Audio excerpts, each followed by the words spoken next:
भारत की बाहरी खुफिया agency research and analysis wing, या जिसे हम सब RAW के नाम से जानते हैं, फिल्मों में तो इसका जिक्र खूब होता है, लेकिन पर्दे के पीछे की असलियत क्या है? तो चलिए आज पर्दा उठाते हैं इस रहस्यमयी संस्था के कुछ सबसे बड़े ऑपरेशन से, इसकी शानदार जीतों और कुछ विनाशकारी विफलताओं की कहानी से, और समझेंगे कि कैसे राजनीति ने बार-बार इसके रास्ते को बदला है। खुफिया एजेंसियां ये किसी भी देश की वो अदृश्य ढाल होती हैं जो हमेशा साए में रहकर काम करती हैं। ये वो लोग हैं जो गुमनामी के अंधेरों में काम करते हैं ताकि बाकी देश चैन की नींद सो सकें। अपनी जान दांव पर लगाकर ये सिर्फ जानकारी के दम पर आने वाले बड़े से बड़े खतरों को रोकते हैं, और इसका क्रेडिट उन्हें कभी नहीं मिलता। देखिए, रॉ की कहानी सिर्फ जासूसी और ऑपरेशंस की नहीं है। ये इस सवाल का जवाब भी है कि आखिर होता क्या है जब राजनीतिक साजिश, सत्ता का संघर्ष और यहाँ तक कि खुला विश्वासघात उसी ढाल को अंदर से खोखला करने लगता है जिसे देश की रक्षा करनी चाहिए। RAW की कहानी की शुरुआत बड़ी अजीब बात है, एक बड़ी विफलता की राख से होती है। इसकी नींव रखी गई थी भारत की उस समय की सबसे बड़ी खुफिया एजेंसी इंटेलिजेंस ब्यूरो यानी IB की नाकामियों पर। अब देखिए, ये टाइमलाइन सब कुछ साफ कर देती है। 2 बड़े युद्धों में IB की नाकामी ने देश को झकझोर कर रख दिया था। असल में IB का मुख्य काम देश के अंदर की खुफिया जानकारी जुटाना था, और विदेशी मामलों में वो पूरी तरह से चूक गई। इन गलतियों के इतने भयानक परिणाम हुए कि ये महसूस किया गया कि अब एक ऐसी एजेंसी चाहिए जो सिर्फ और सिर्फ विदेशी खुफिया जानकारी पर काम करे।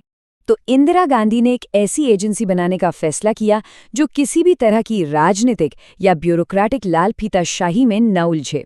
जिम्मेदारी सौंपी गई RN काओ को, और उन्होंने जो ब्लूप्रिंट बनाया उसकी सबसे खास बात थी एजेंसी का चीफ सीधे प्रधानमंत्री को रिपोर्ट करेगा। और ये जो सीधी रिपोर्टिंग लाइन थी ना, यही इसका सबसे बड़ा गेम चेंजर था, क्योंकि इसका मतलब था कि एजेंसी तेजी से और बिना किसी रुकावट के काम कर सकती थी। और RNW को खुद को साबित करने में ज्यादा वक्त नहीं लगा। इसकी पहली और सबसे बड़ी परीक्षा आई 1971 के बांग्लादेश मुक्ति संग्राम से ठीक पहले, जहां उसने एक ऐसा ऑपरेशन किया जिसने इतिहास का रुख ही मोड़ दिया। ये एक कमाल का दाव था। रॉ को पता चल चुका था कि पाकिस्तानी इंटेलिजेंस एक भारतीय विमान के अपहरण की साजिश रच रही है, तो रॉ ने इस खतरे को एक मौके में बदल दिया। उन्होंने हाशिम कुरैशी को डबल एजेंट बनाया और फिर उसी के पाकिस्तानी हैंडलर्स की योजना का इस्तेमाल किया ताकि दुनिया के सामने पाकिस्तान को बेनकाब किया जा सके। मतलब सोचिए, सिर्फ एक ऑपरेशन और उसने बांग्लादेश के जन्म की कहानी लिख दी। हवाई रास्ता बंद होने से पश्चिमी पाकिस्तान अपनी सेना और हथियार पूर्वी पाकिस्तान तक भेज ही नहीं सका। यह RNW की ताकत और उसकी दूरदर्शिता का एक जबरदस्त सबूत था। रॉ अपनी सफलता के सबसे ऊंचे मुकाम पर थी, लेकिन किस्मत को शायद कुछ और ही मंजूर था। रॉ के लिए जो गिरावट आने वाली थी वो बहुत तेज और क्रूर होने वाली थी, और इसकी वजह कोई बाहरी दुश्मन नहीं बल्कि देश की अपनी राजनीति थी। ये स्लाइड देखिए, कहानी बिल्कुल पलट गई। 1977 में मोरारजी देसाई प्रधानमंत्री बने। वो इंदिरा गांधी के कट्टर राजनीतिक विरोधी थे।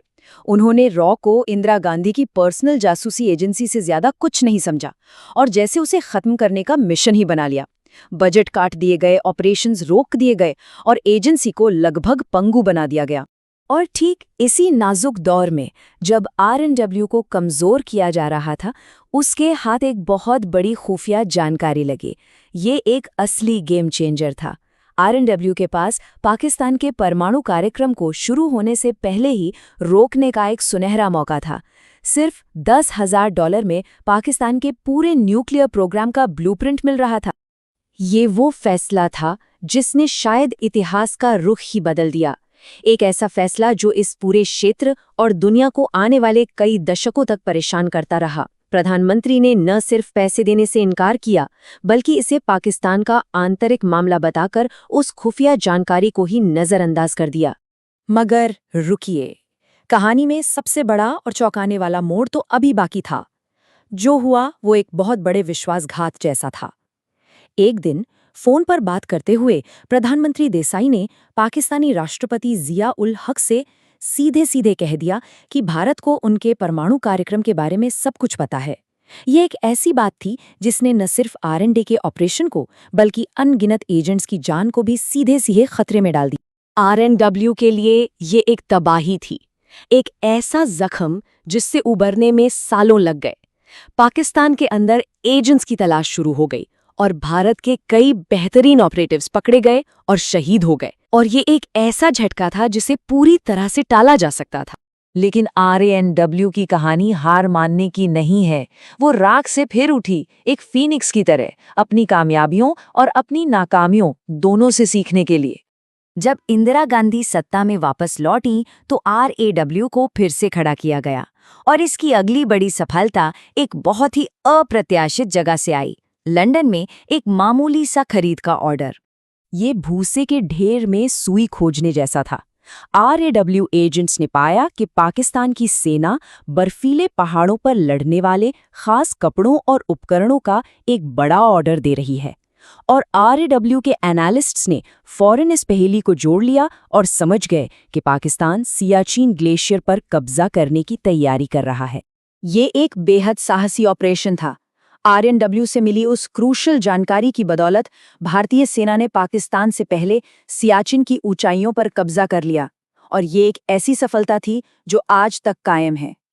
लेकिन सियाचिन की कामयाबी के बाद 1999 का कारगिल युद्ध एक बहुत बड़ी खुफिया विफलता बनकर सामने आया। और पता है दिक्कत क्या थी? जानकारी की कमी नहीं बल्कि तालमेल की कमी। जैसा कि इस स्लाइड पर देखा जा सकता है, चेतावनियां तो थीं, लेकिन अलग अलग एजेंसियों के बीच तालमेल इतना खराब था कि कोई भी पूरी तस्वीर नहीं देख सका और इस कम्युनिकेशन गैप के बहुत दुखद परिणाम हुए।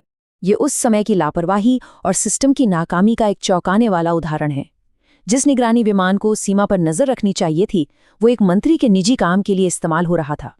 ये उस गहरी समस्या का प्रतीक था जिसे ठीक करने की सख्त जरूरत थी। कारगिल एक त्रासदी जरूर थी, लेकिन ये एक वेकअप कॉल भी थी, एक ऐसी चेतावनी जिसने भारत को अपनी पूरी राष्ट्रीय सुरक्षा व्यवस्था पर एक कड़ी नजर डालने और उसे सुधारने के लिए मजबूर किया। तो इस त्रासदी से एक सबक सीखा गया और एक बिल्कुल नया सिस्टम बनाया गया। एक ऐसी व्यवस्था बनाई गई जिसने खुफिया एजेंसियों को अलग अलग काम करने से रोका। अब जैसा कि ये संरचना दिखाती है, जानकारी इकट्ठा होती है, एक्सपर्ट्स उसका विश्लेषण करते हैं और फिर राष्ट्रीय सुरक्षा सलाहकार यानी NSA ये पक्का करता है कि ये जानकारी बिना किसी रुकावट के सही जगह तक पहुंचे। आसान शब्दों में कहें तो अब सब मिलकर काम करते हैं। ये सिस्टम ये सुनिश्चित करता है कि पूरी पहेली को देखने के लिए सभी टुकड़ों को एक साथ रखा जाए ताकि कोई भी महत्वपूर्ण जानकारी दरारों के बीच से न फिसल जाए। तो आखिर में RANW की ये पूरी कहानी हमें एक बहुत बड़े सवाल पर लाकर छोड़ देती है। ये एक याद दिलाती है कि एक खुफिया एजेंसी सिर्फ अपने जासूसों जितनी ही अच्छी नहीं होती, ये उतनी ही अच्छी होती है जितने अच्छे उसके राजनीतिक आका होते हैं। और ये सवाल आज भी उतना ही अहम है जितना पहले था। देश की रक्षा करने वालों की रक्षा कौन करेगा?